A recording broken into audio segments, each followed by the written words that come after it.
ನಮಸ್ಕಾರ ಸ್ನೇಹಿತರೆ, ಕೆಸೆಟ್ 2025ಕ್ಕೆ ಸಂಬಂಧಪಟ್ಟ ಹಾಗೆ ಆಫ್ಟರ್ ಗ್ರೇಸ್ ಮಾರ್ಕ್ಸ್ ಅಂದರೆ ಗ್ರೇಸ್ ಮಾರ್ಕ್ಸ್ ಬಂದ ನಂತರ ಒಂದು ಎಕ್ಸ್ಪೆಕ್ಟೆಡ್ ಕಟ್-ಆಫ್ ಬಗ್ಗೆ ಮಾಡ್ತಿರ್ತಕ್ಕಂಥ ಇದು ಎರಡನೇ ವಿಡಿಯೋ.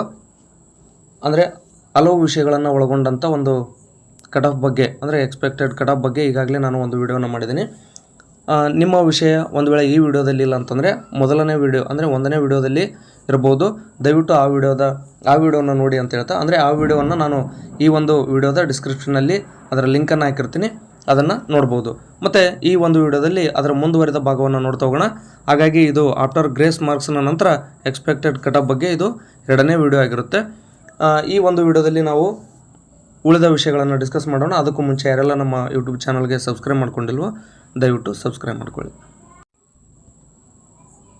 ತಾವೆಲ್ಲಿ ನೋಡ್ಬೋದು, ಕಳೆದ ವಿಡಿಯೋದಲ್ಲಿ ಹಿಂದಿ ಸಬ್ಜೆಕ್ಟ್ವರೆಗೆ ಅಂದರೆ ಒಟ್ಟಾರೆ 9 ಸಬ್ಜೆಕ್ಟ್ಗಳ ಬಗ್ಗೆ ಡಿಸ್ಕಸ್ ಮಾಡ್ತಾ ಹೋಗಿದ್ವಿ. ಈ ಒಂದು ವಿಡಿಯೋದಲ್ಲಿ ಮ್ಯಾನೇಜ್ಮೆಂಟಿಂದ ಆರಂಭ ಮಾಡೋಣ. ತಾವೆಲ್ಲಿ ನೋಡ್ಬೋದು, ಮ್ಯಾನೇಜ್ಮೆಂಟಲ್ಲಿ 186 ಹಾಗೂ 186ಕ್ಕಿಂತ ಹೆಚ್ಚು ಸ್ಕೋರ್ ಮಾಡಿದವರು GM ಅಲ್ಲಿ ಸೆಲೆಕ್ಟ್ ಆಗಿರ್ತಕ್ಕಂಥದ್ದು. ಹಾಗೆ SC 168, ST 168, category 1 174, 2A 174, 2B ಕೂಡ 170, ಹಾಗೆ ಥರ್ಡ್ A 178, ಥರ್ಡ್ B 180ರವರೆಗೆ ಹಾಗೂ 180ಕ್ಕಿಂತ ಹೆಚ್ಚು ಸ್ಕೋರ್ ಮಾಡಿದವರು ಈ ಒಂದು ಕೆಸೆಟ್ ಕ್ಲಿಯರ್ ಆಗಿರುತ್ತೆ ಮ್ಯಾನೇಜ್ಮೆಂಟ್ ವಿಷಯದಲ್ಲಿ. ಯಾಕೆ ಇಷ್ಟೊಂದು ಕಟ್-ಆಫ್ ಜಾಸ್ತಿ ನಿಂತಿದೆ ಅನ್ನೋದನ್ನು ನೋಡೋದಾದರೆ ತಾವೆಲ್ಲಿ ನೋಡ್ಬೋದು, ಟೋಟಲ್ ಅಂದರೆ ನಂಬರ್ ಆಫ್ ಕ್ಯಾಂಡಿಡೇಟ್ಸ್ ಕ್ವಾಲಿಫೈಡ್ ಅಂದರೆ ಇಲ್ಲಿ ಈ ಒಂದು ವಿಷಯದಲ್ಲಿ 139 ಮತ್ತು 6 ಅಂದರೆ PWDನಲ್ಲಿ 6 ವಿದ್ಯಾರ್ಥಿಗಳು, ಹಾಗೆ ಉಳಿದಂತೆ 139 ವಿದ್ಯಾರ್ಥಿಗಳು ಇಲ್ಲಿ ಸೆಲೆಕ್ಟ್ ಆಗಿರುತ್ತೆ, ಅಂದರೆ ಈ ಒಂದು ಕೆಸೆಟ್ ಕ್ಲಿಯರ್ ಆಗಿರ್ತಕ್ಕಂಥದ್ದು.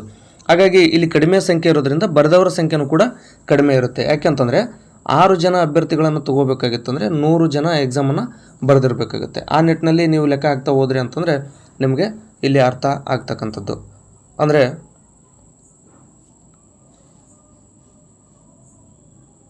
ಈ ಬಾರಿ ಅಂದರೆ ಈಗ 2024ರ ಇದೊಂದು ಕಟ್-ಆಫ್ ಆಗಿದ್ದರೆ ಈ ಬಾರಿ ಕಟ್-ಆಫ್ ಎಷ್ಟಕ್ಕೆ ನಿಲ್ಬೋದು ಅನ್ನೋದನ್ನು ನೋಡೋದಾದರೆ ಈ ಬಾರಿ ಕೂಡ 180 ಪ್ಲಸ್ 180ಕ್ಕಿಂತ ಹೆಚ್ಚು ಸ್ಕೋರ್ ಮಾಡಿದವರು ಮ್ಯಾನೇಜ್ಮೆಂಟ್ ವಿಷಯದಲ್ಲಿ ಈ ಒಂದು GM ಅಲ್ಲಿ ಸೆಲೆಕ್ಟ್ ಆದರೆ 160 ಹಾಗೂ 160ಕ್ಕಿಂತ ಹೆಚ್ಚು ಸ್ಕೋರ್ ಮಾಡಿದವರು ಕೆಟಗರಿಯಲ್ಲಿ ಸೆಲೆಕ್ಟ್ ಆಗ್ತಾರೆ. 156 ಹಾಗೂ 158 ಸ್ಕೋರ್ ಮಾಡಿದವರು ಕೂಡ ಈ ಬಾರಿ ಭರವಸೆ ಇಟ್ಕೊಳ್ಬೋದಾಗುತ್ತೆ. ಯಾಕಂದರೆ ಬರೆದವರ ಸಂಖ್ಯೆ ಜಾಸ್ತಿ ಆಗಿದ್ದಾಗ ಆಟೋಮೆಟಿಕ್ಕಾಗಿ ಕಟ್-ಆಫ್ ಕಡಿಮೆ ನಿಲ್ಲುವಂಥದ್ದು.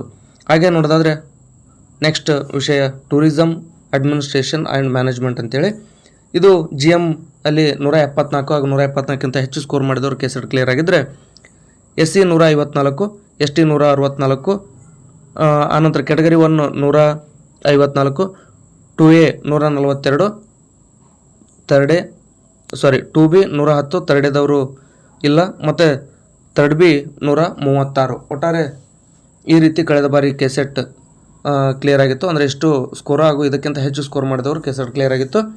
ಈ ಬಾರಿ ಅಂದಾಜು 164ರಿಂದ 166 ಹಾಗೂ ಅದಕ್ಕಿಂತ ಹೆಚ್ಚು ಸ್ಕೋರ್ ಮಾಡಿದವರು ಈ ಒಂದು ವಿಷಯದಲ್ಲಿ GM ಅಲ್ಲಿ ಸೆಲೆಕ್ಟ್ ಆದರೆ, ಯಾರೆಲ್ಲ 144ರಿಂದ 146ರವರೆಗೆ ಸ್ಕೋರ್ ಮಾಡಿದರೆ ಅವರೆಲ್ಲ ಕೆಟಗರಿಯಲ್ಲಿ ಸೆಲೆಕ್ಟ್ ಆಗ್ತಕ್ಕಂಥ ಚಾನ್ಸಸ್ ಇರುವಂಥದ್ದು. ಅದೇ ರೀತಿಯಾಗಿ ಎಜುಕೇಷನ್ ವಿಷಯದಲ್ಲಿ ನೋಡೋದಾದರೆ ಎಜುಕೇಷನ್ನಲ್ಲಿ 170 ಹಾಗೂ ಅದಕ್ಕಿಂತ ಹೆಚ್ಚು ಸ್ಕೋರ್ ಮಾಡಿದವರು GM ಅಲ್ಲಿ ಸೆಲೆಕ್ಟ್ ಆಗಿದ್ದರೆ 158 ಹಾಗೂ ಅದಕ್ಕಿಂತ ಹೆಚ್ಚು SC ಹಾಗೂ ST ಕೂಡ 158, ಕೆಟಗರಿ 1 160, 2A 156, ಹಾಗೆ 2B ಕೂಡ 158, ಥರ್ಡ್ A 160, ಕೊನೆಯದಾಗಿ ಥರ್ಡ್ B 164. ಹೀಗೆ ಈ ಒಂದು ಎಜುಕೇಷನ್ ವಿಷಯದಲ್ಲಿ ಕಟ್-ಆಫ್ ನಿಂತಿರ್ತಕ್ಕಂಥದ್ದು. ಈ ಬಾರಿ 162ರಿಂದ 164 ಹಾಗೂ ಹೆಚ್ಚು ಸ್ಕೋರ್ ಮಾಡಿದವರು GM ಅಲ್ಲಿ ಸೆಲೆಕ್ಟ್ ಆದರೆ 146ರಿಂದ 148ರವರೆಗೆ ಯಾರೆಲ್ಲ ಸ್ಕೋರ್ ಮಾಡಿದರೆ ಅವರು ಕೆಟಗರಿಯಲ್ಲಿ ಸೆಲೆಕ್ಟ್ ಆಗುವಂಥ ಚಾನ್ಸಸ್ ಇರುವಂಥದ್ದು. ಅದೇ ರೀತಿಯಾಗಿ ಸೈಕಾಲಜಿ ವಿಷಯವನ್ನು ನೋಡೋದಾದರೆ ಸೈಕಾಲಜಿ ವಿಷಯದಲ್ಲಿ ನೋಡಿ 194 ಅದಕ್ಕಿಂತ ಹೆಚ್ಚು ಸ್ಕೋರ್ ಮಾಡಿದವರು GM ಅಲ್ಲಿ ಸೆಲೆಕ್ಟ್ ಆಗಿದ್ದರೆ SC 168, ST 172, ಕೆಟಗರಿ 1 126, 2A 182, ಹಾಗೆ 2B ಕೂಡ 160, next third A 164, third B 168. ಹೀಗೆ ಅತಿ ಹೆಚ್ಚು ಕಟ್-ಆಫ್ ನಿಂತಿರ್ತಕ್ಕಂಥದ್ದು. ಆನಂತರ ಈ ಬಾರಿ ಎಷ್ಟಕ್ಕೆ ಈ ಒಂದು ಸೈಕಾಲಜಿಯಲ್ಲಿ ಕ್ಲಿಯರ್ ಆಗ್ಬೋದು ಅನ್ನೋದಾದರೆ ಈ ಬಾರಿನೂ ಕೂಡ 180 ಹಾಗೂ ಅದರ ಆಸುಪಾಸಿನಲ್ಲಿ GMದವರು ಸೆಲೆಕ್ಟ್ ಆದರೆ 166ರಿಂದ 168 ಹಾಗೂ ಅದಕ್ಕಿಂತ ಹೆಚ್ಚು ಸ್ಕೋರ್ ಮಾಡಿದವರು ಈ ಒಂದು ಸೈಕಾಲಜಿ ಸಬ್ಜೆಕ್ಟ್ನಲ್ಲಿ ಕ್ಯಾಟಗರಿಯಲ್ಲಿ ಸೆಲೆಕ್ಟ್ ಆಗ್ಬೋದಾಗಿರುತ್ತೆ. ನೋಡಿ, ಸೋಷಿಯಲ್ ವರ್ಕನ್ನು 158 ಆಗೋದಕ್ಕಿಂತ ಹೆಚ್ಚು ಸ್ಕೋರ್ ಮಾಡಿದವರು GM ಅಲ್ಲಿ SC 144, ST 142, category 1 150, 2A 146, 2B 140, 3A 150, 3B 156. Social ವರ್ಕ್ನಲ್ಲಿ ಇಷ್ಟು ಸ್ಕೋರ್ ಆಗಿರ್ತಕ್ಕಂಥದ್ದು.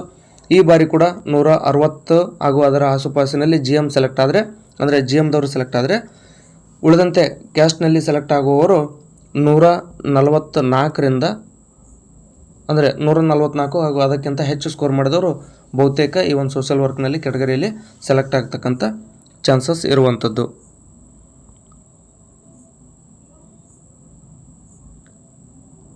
ನೆಕ್ಸ್ಟ್ ನೋಡೋದಾದರೆ ಪಬ್ಲಿಕ್ ಅಡ್ಮಿನಿಸ್ಟ್ರೇಷನ್.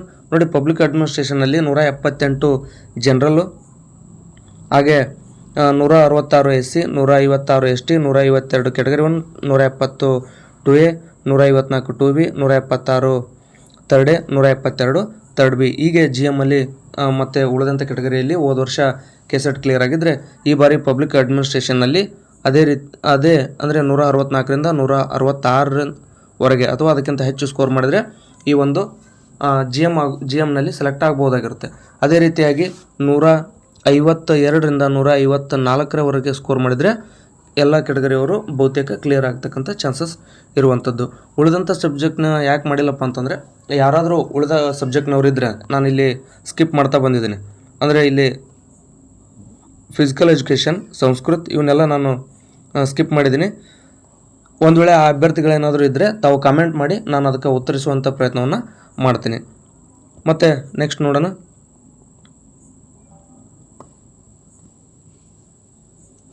ತಾವಿಲ್ಲಿ ನೋಡ್ಬೋದು ಫಿಸಿಕಲ್ ಸೈನ್ಸು.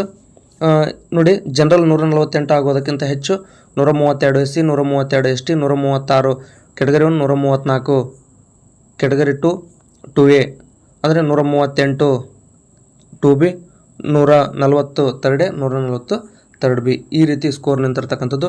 ಈ ಬಾರಿ 152ರಿಂದ 154 ಈ ಒಂದು GMಲ್ಲಿ ಸೆಲೆಕ್ಟ್ ಆದರೆ, ಉಳಿದಂತೆ 140 ಹಾಗೂ 140ಕ್ಕಿಂತ ಹೆಚ್ಚು ಸ್ಕೋರ್ ಮಾಡಿದವರು ಕ್ಯಾಟಗರಿಯಲ್ಲಿ ಸೆಲೆಕ್ಟ್ ಆಗುವಂಥ, ಅಂದರೆ ಕೆಸೆಟ್ ಕ್ಲಿಯರ್ ಆಗುವಂಥ ಚಾನ್ಸಸ್ ಇರುವಂಥದ್ದು. ಅದೇ ರೀತಿಯಾಗಿ ಮ್ಯಾಥಮೆಟಿಕಲ್ ಸೈನ್ಸನ್ನು ನೋಡೋದಾದರೆ 150 SC, 150 ಆಗೋದಕ್ಕಿಂತ ಹೆಚ್ಚು GM, 134 SC, 136 ST, 140 category 1, 138 2A, 134 2B, 142 3A, 144 3Bದವರು ಕಳೆದ ಬಾರಿ ಕೆಸೆಟನ್ನು ಕ್ಲಿಯರ್ ಆಗಿದ್ದರೆ, ಈ ಬಾರಿ 152ರಿಂದ 154 ಹಾಗೂ ಅದಕ್ಕಿಂತ ಹೆಚ್ಚು ಸ್ಕೋರ್ ಮಾಡಿದವರು ಬಹುತೇಕ ಈ ಒಂದು ಕೆಸೆಟ್ ಕ್ಲಿಯರ್ ಆಗ್ತಕ್ಕಂಥದ್ದು ಈ ಒಂದು ಮ್ಯಾಥ್ಸ್ನಲ್ಲಿ. ಹಾಗೆ 144ರಿಂದ 146 ಅಥವಾ ಅದಕ್ಕಿಂತ ಹೆಚ್ಚು ಸ್ಕೋರ್ ಮಾಡಿದವರು ಕ್ಯಾಟಗರಿಗಳಲ್ಲಿ ಸೆಲೆಕ್ಟ್ ಆಗುವಂಥದ್ದು.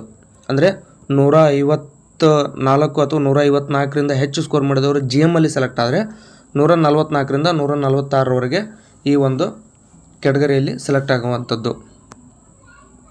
ಕೆಮಿಕಲ್ ಸೈನ್ಸನ್ನು ನೋಡೋದಾದರೆ 156 GM ಆದರೆ, SC 140, 144 ST, category 1 146, 2A 142, 3A 144, ಹಾಗೆ 2B 144 ಆದರೆ, 3A 146, 3B 150. ಹೀಗೆ ಈ ಒಂದು ಕೆಮಿಕಲ್ ಸೈನ್ಸ್ನಲ್ಲಿ ಕಟ್ ಆಫ್ ನಿಂತಿರ್ತಕ್ಕಂಥದ್ದು. ಈ ಬಾರಿ ಇದು 160 GM ಹಾಗೂ 160ಕ್ಕಿಂತ ಹೆಚ್ಚು ಮಾಡಿದವರು GM ಆದರೆ, ಉಳಿದಂತೆ 140ರಿಂದ 142ರಲ್ಲಿ ಯಾರು ಸ್ಕೋರ್ ಮಾಡಿರ್ತಾರೆ ಅವರೆಲ್ಲ ಕ್ಯಾಟಗರಿಯಲ್ಲಿ ಸೆಲೆಕ್ಟ್ ಆಗ್ತಕ್ಕಂಥ ಚಾನ್ಸಸ್ ಇರುವಂಥದ್ದು. ಇದಿಷ್ಟು ಕೆಸೆಟ್ ಕಟ್ ಆಫ್ ಬಗ್ಗೆ. ಅಂದರೆ ಈ ಒಂದು ಪರಿಷ್ಕೃತ ಕೀ ಆನ್ಸರ್ಗಳು ಬಂದ ನಂತರ ಈ ಒಂದು ಕಟ್ ಆಫ್ ಎಷ್ಟು ಆಗ್ಬೋದು. ಮತ್ತು ಕೆಲವು ವಿಷಯಗಳನ್ನು ಬಿಟ್ಟಿದ್ದೀನಿ. ಆ ವಿಷಯದವರು ಏನಾದರೂ ಇದ್ದರೆ ತಾವು ಕಮೆಂಟ್ ಮಾಡಿ ಅದಕ್ಕೆ ಉತ್ತರಿಸುವಂಥ ಪ್ರಯತ್ನವನ್ನು ನಾನು ಮಾಡ್ತೀನಿ. ಇದೆಲ್ಲವೂ ಕೂಡ ಕೇವಲ ಎಕ್ಸ್ಪೆಕ್ಟೆಡ್ ಆಗಿರೋದ್ರಿಂದ ಇನ್ನು 8ರಿಂದ 10 ದಿನದಲ್ಲಿ ನಿಮ್ಮ ಫೈನಲ್ ಮಾರ್ಕ್ಶೀಟ್ KA ವೆಬ್ಸೈಟ್ನಲ್ಲಿ ಬಿಡುಗಡೆ ಮಾಡ್ತಾರೆ. ಅದಾದ ನಂತರ ಒಂದು 7-8 ದಿನದಲ್ಲಿ ನಿಮ್ಮ ಒಂದು ರಿಸಲ್ಟ್ ಕೂಡ ಕ್ಲಿಯರ್ ಆಗುತ್ತೆ. ಬಹುತೇಕ ನನಗನ್ಸಿದ ಮಟ್ಟಿಗೆ 15 ದಿನದಲ್ಲಿ ನಿಮ್ಮ ಒಂದು ಕೆಸೆಟ್ ರಿಸಲ್ಟ್ ಕ್ಲಿಯರ್ ಆಗ್ತಕ್ಕಂಥದ್ದು. ಹಾಗಾಗಿ ನೋಡೋಣ ಎಷ್ಟರ ಮಟ್ಟಿಗೆ ಇವೆಲ್ಲ ಫಲ ಕೊಡುತ್ತೆ ಅನ್ನೋದು. ಅಂದರೆ ಆಸುಪಾಸಿನಲ್ಲಿ ಎಷ್ಟು ಇದಕ್ಕಿಂತ ಹೆಚ್ಚು ಸ್ಕೋರು ಅಥವಾ ಕಡಿಮೆ ಸ್ಕೋರು ಅಜಗಜಾಂತರ ಏನಾಗಲ್ಲ. ಅಷ್ಟರಲ್ಲೇ 2 ಅಥವಾ 4 ಮಾರ್ಕ್ಸ್ನಲ್ಲೇ ಸ್ವಲ್ಪ ವ್ಯತ್ಯಾಸ ಆಗ್ತಕ್ಕಂಥದ್ದು. ಹಾಗಾಗಿ ಬಹುತೇಕ ಈ ಒಂದು ವಿಡಿಯೋ ನಿಮಗೆಲ್ರಿಗೂ ಹೆಲ್ಪ್ ಆಗಿದೆ ಅಂತ ಭಾವಿಸ್ತಾ ಈ ಒಂದು ವಿಡಿಯೋನಲ್ಲಿ ಮುಗಿಸ್ತಾ ಇದ್ದೀನಿ. ಧನ್ಯವಾದ. ಯಾರಿಗಾದರೂ ಡೌಟ್ ಇದ್ದರೆ ತಾವು ಕಮೆಂಟ್ ಬಾಕ್ಸ್ ಅಂತ ಓಪನ್ ಇದ್ದೇ ಇರ್ತೈತೆ, ತಾವು ಕಮೆಂಟ್ ಮಾಡಿ ಉತ್ತರಿಸುವಂಥ ಪ್ರಯತ್ನವನ್ನು ನಾನು ಮಾಡ್ತೀನಿ. ಧನ್ಯವಾದಗಳು.